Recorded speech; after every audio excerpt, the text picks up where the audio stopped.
Hello and welcome to Brian's Board.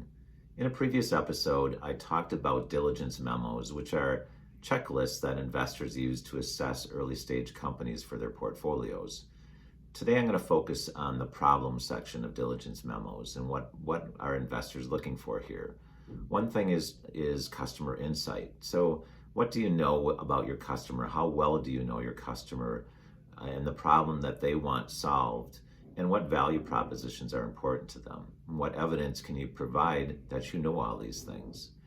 Two is market size. So most people will provide global market data with compound annual growth rates, but really this isn't all that useful. The number's always going to be huge, and it's really kind of disconnected from the true market opportunity or business opportunity. And investors kind of hate it when entrepreneurs say, well, we have this huge global market, and if we just get 1%, conservatively speaking, we're going to make $1 bazillion. So don't do that.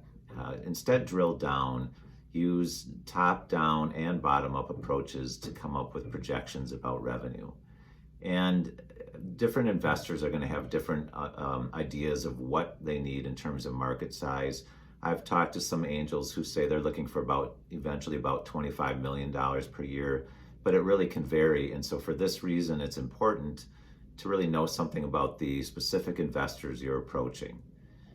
Three is competition. So of course, you're going to talk about direct products or services that compete with your idea or your approach, but also make sure you consider indirect approaches. How else are customers solving the problem now? And status quo is also competition. And to make yourself stand out, also consider a broader level of the competitive landscape and how you fit in. What's your competitive advantage?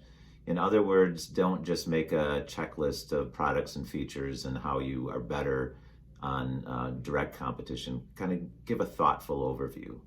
So with all that in mind, assessing the problem really comes down to assessing the founder and the rationale. Investors want to see that you've been thoughtful about the process, that you have evidence, and they want to make sure you just didn't pull numbers out of thin air. This has been Brian's Board with CTC.